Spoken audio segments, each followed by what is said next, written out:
Is this the end of Syrian Kurdistan?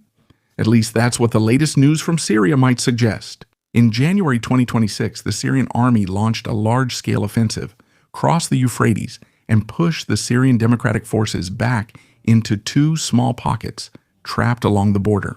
The situation is even more critical because they also feel the Turkish presence behind them.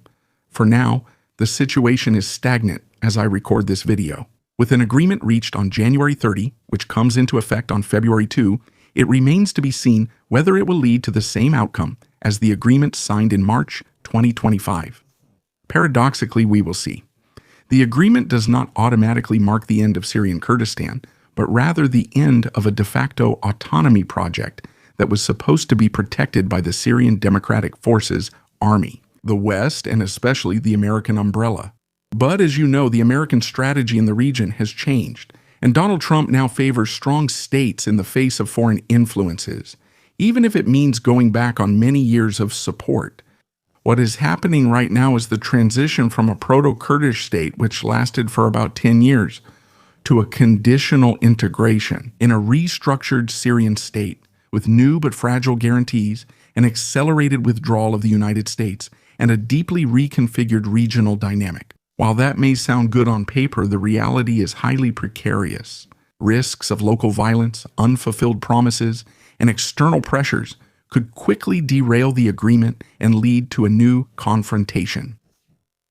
At first, what is often called Syrian Kurdistan is not a state, but an autonomous administration zone built in the vacuum left during the civil war. This administration was consolidated from 2014 onwards with the alliance of the Kurds and the international coalition against the Islamic State. As Damascus withdrew its forces from the northeast, the Kurds set up their own structures: local councils, security forces, Kurdish language education, control over oil fields and armies, border posts, especially with Iraq and Iraqi Kurdistan. This de facto autonomy was based on three pillars: Western and American military and financial support, the fragmentation of the Syrian state, and Turkey's inability to impose a total solution by force beyond its border strips. The arrival of a new government in Damascus after Assad's fall in December 2024 gradually changed the situation and could even be fatal for the Kurds. As early as March 2025, a first agreement in principle between the Syrian Democratic Forces and the interim government of al-Shara established the idea of gradual integration. The Syrian army was then supposed to take control of the infrastructure, while the Kurds received ongoing promises, uncertainty about citizenship, language, and political representation. But the negotiations quickly stalled, as the Syrian Democratic Forces tried to turn their military strength into maximum political autonomy. And Damascus refused any challenge to territorial unity in 2025. That's also when tensions escalated. Syria, skirmishes between government forces and Druze in the south, Israeli interventions, increased Kurdish demands, deadlocks over power and resource sharing. The Kurdish leadership believed at that time that it was possible to play the long game, or even to obtain external support, similar to what Israel provided to the Druze militias, which strengthened its maximalist stance in the negotiations. This gamble backfired at the beginning of 2026, with an offensive by the Syrian government in January 2026. The Syrian army launches a large-scale offensive against the Syrian Democratic Forces. The objective is clear: to regain control of the northeast of the country. The government forces then take advantage of the gradual withdrawal of the United States and the military exhaustion of the Syrian Democratic Forces, who are already scattered. Between securing the Islamic State detention camps, managing the territories, and deterring Turkey, within a few weeks, Damascus takes control of most of northeastern Syria and isolates the pockets where the Syrian Democratic Forces maintain a strong presence, especially around Kobane and Serbistan. The shift in the balance of power then paves the way for a compromise, but under constraint. For Washington, the issue is no longer maintaining a Kurdish protectorate, but ensuring that the new Syrian government and its factions are aligned with the strategic objectives of the White House. To allow for the American withdrawal while guaranteeing the rights of minorities in Syria, a task far from easy. The Trump administration therefore had to play on two fronts. First, to make it clear to the Kurds that continuing armed autonomy was no longer an option, and that the territorial unity of Syria, under a now-partner government was becoming the priority. Meanwhile, the White House pressured Damascus. The goal is to obtain concrete concessions from the Syrian government regarding Kurdish rights, citizenship, language, and symbolic recognition of their status. This is reflected in the January 30 agreement, which first formalizes a ceasefire between the Syrian government and the Kurds to end the clashes of the previous weeks. On the military level, it provides for the gradual integration of certain Kurdish units. The Syrian Ministry of Defense, with the creation of a new division, including 3 brigades of former Syrian Democratic Forces, as well as a specific brigade for Kobani, placed under the authority of Governor Adaleb. On the ground, the security forces of the Syrian state are deploying in majority Kurdish cities, such as Asake, which until now has been a stronghold of Kurdish autonomy on the civil level. The agreement marks the merger of local Kurdish administrations into the official state institutions and ends the parallel structure of the autonomous administration. Local councils, courts, resource management, education, everything must now go through the channels of Damascus. In exchange, the government commits to a set of guarantees: recognition of the Kurds as an essential component of the nation, and regularization of citizenship for stateless Kurds, recognition of Kurdish as a national language that can be taught in schools, and the establishment of Nowruz as a national holiday. And before the January 30 agreement, the decree of January 16 signed by the Syrian leader Ahmed al-Shara was already paving the way. This decree cancels the 1962 census that was imposed by Hafez al-Assad on the Kurds. To marginalize them, it grants citizenship to all unregistered Kurds. This symbolic and legal gesture was intended to send a signal to the Kurds. Integration is carried out within a framework of reinforced civic equality, and not through the simple capitulation of a defeated minority. The aim is to restore sovereignty over the entire Syrian territory, while presenting a new post-Assad identity. However, do you doubt it? We must remember these advances are only theoretical until proven in practice over time. To understand why the end of the de facto Syrian Kurdistan is accelerating, we need to look at American policy. In December 2025, Congress passes, and Donald Trump signs a new National Defense Authorization Act, which includes the repeal of the Kaiser Syrian Civilian Protection Act of 2019. To put it simply, the Kaiser Act. It was the pillar that dealt with major American sanctions against Damascus during the Assad era. The change of power in 2024, followed by the installation of a transitional government, created a window to reconfigure the Washington-Damascus relationship around a priority for regional stabilization. However, the National Defense Authorization does not give Syria a free pass.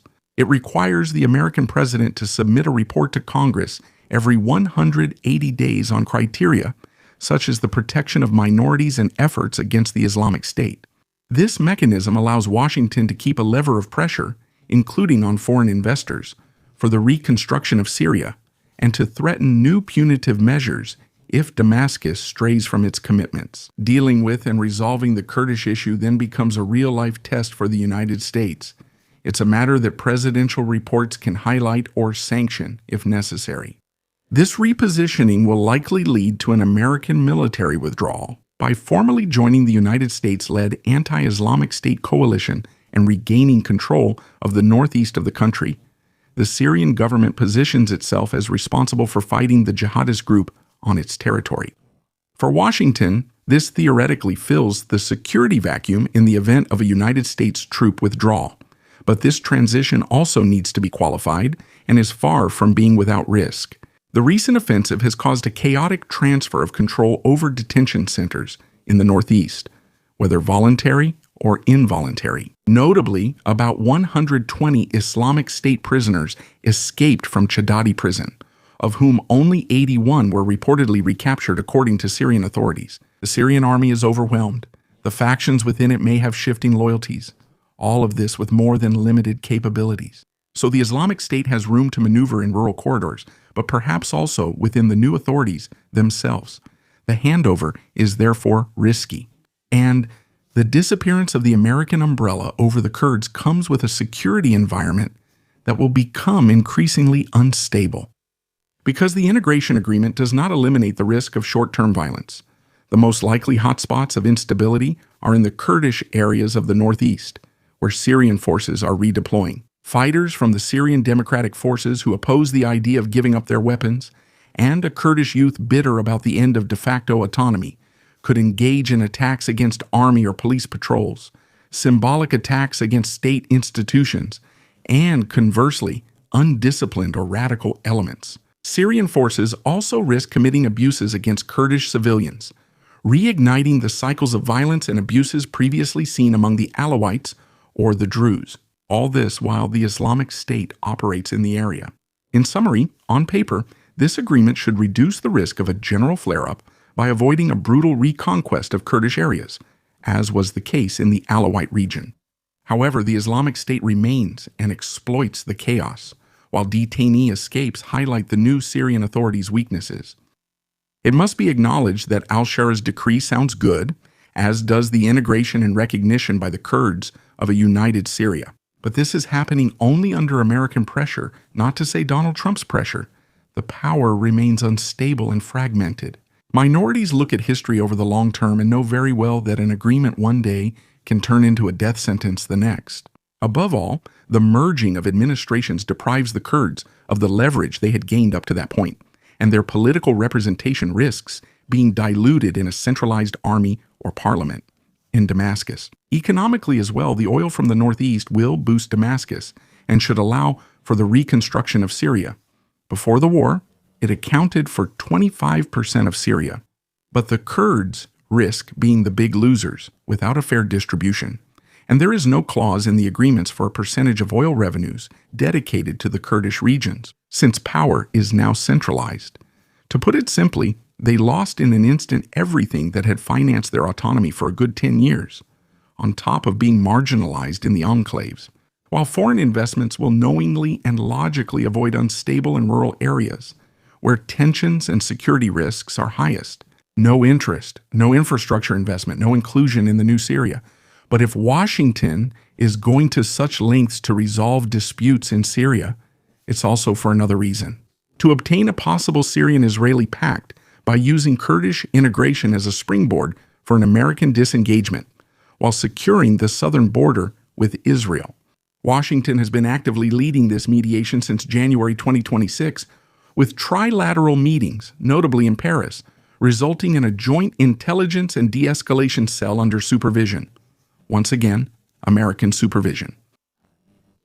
The objective is clear: the withdrawal of American troops from Syria, the neutralization of Iranian influence in Syria, and international legitimization for al-Shara, who sees in this a chance to stabilize his southern front and stop Israeli strikes, or even to force the withdrawal of Israeli forces that still occupy a portion of the territory. In addition to the Golan, however, Israel has demands.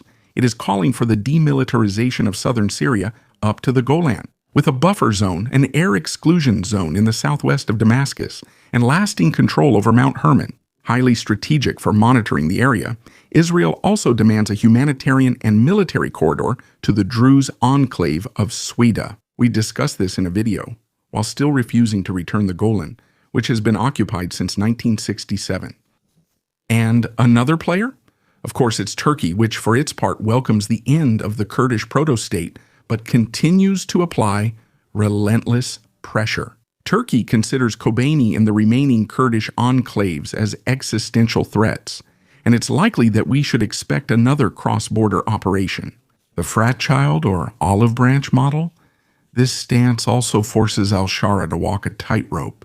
On one hand, he has to cooperate with Ankara, his valuable ally in the region, but without alienating the Kurds, who are necessary for American support. The Kurds, now vulnerable and without autonomy, might even be tempted by occasional contacts with Israel, just like the Iraqi Kurds. Damascus is even more cornered.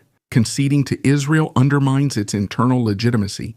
Resisting exposes them to strikes or American sanctions, which could either seal a precarious agreement or further shatter Syrian unity.